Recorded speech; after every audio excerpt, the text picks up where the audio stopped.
لە ماوەی ڕابردوودا پەرلەمانی کوردستان یاسای ڕێخستنی خۆپیشاندانەکانی پەسەند کرد کە بە پەسەندکردنی ئەو یاسایە تەوقی پۆڵاین خرایە ملی ئازادیەوە. لە دوای دەرچوونی ئەو یاسایە هەر گروپ و لایەنێک بەبێ مۆڵەت خۆپیشاندان یان گربوونیان ئەنجام بدایە لە دەرەنجامەکەی بەرپرسیار دەبوون. کۆمەڵی ئیسلامی لە کارنامەی ئەم جارەی بۆ پەرلەمانی کوردستان ئامادەکاری کردووە بۆ بەرەنگاربوونەوەی ئەو یاسایە و کاندیدێکی ئەو حیزبە دەڵێت خۆپیشاندان نابێت یاسای هەبێت و قۆڕق بکرێت. لە خولی نوێی پەرلەمان کار بۆ هەڵۆشانەوەی یاساکە دەکەن.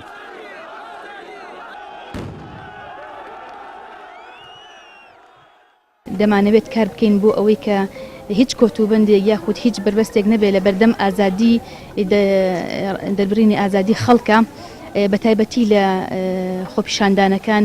یعنی کاتێک کە میلەت ئەوێت بۆ ناڕەزایی لە هەڵوێستێک دەرببڕێت بەڕێگەی خۆپیشاندان بێ یا بەڕێگەی بەیاننامەیەک بێت قەید و مەرجێک نەبێت بۆ ئەوەی ڕێگریەک نەبێت لە بەردەمی هاوڵاتیانە کە هاوڵاتیان نەتوانن داوای مەفەڕەوەکانی خۆیان کەن بە ڕێگەی مەدەنی. بنیاری فیشەک هەیە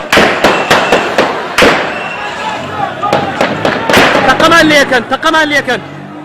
لە ماوەی ڕابردوودا زۆربەی خۆپیشاندانەکان لە سنووری سەوز و زەرد بەدەسەڵاتی هێزی چەکداری و زۆرەملێ کۆتاییان پێهێنراوە.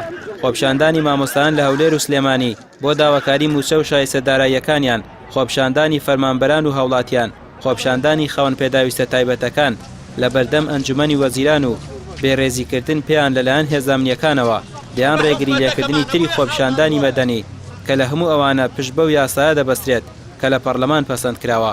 کاندیدی کۆمەڵی ئیسلامی دەڵێت پرۆژەیەکیان ئامادە کردووە بۆ ئەوەی چیتر قۆڕەقکاری لە ئازادی ڕادەربڕیندا نەکرێت.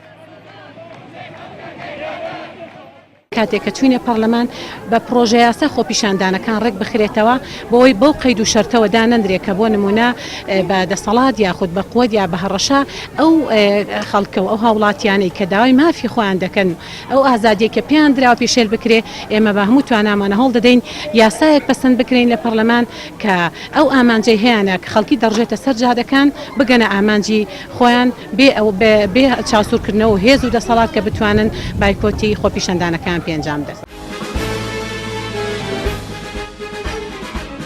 کۆمەڵی ئیسلامی بە ژمارە 104 بەشداری لە هەڵبژارنەکانی پەرلەمانی کوردستاندا دەکات. بەهۆی هەڵوێستە نەگۆڕەکانی لە ڕابردوودا پشتگیری جەماوەری فراوانتر بوو و ڕازگۆیی و بێری ئەو حیزبە وای کردووە هاوڵاتیان ئومێدی زیاتریان پێی هەبێت و متمانە بە کاندیدەکانی ببەخشن تا لە پەرلەمانی کوردستان بەرگری لە ماف و داواکاریەکانیان بکەن. ڕامی عوسمان، کەناڵی ئاسمانی پەیام، سلێمانی.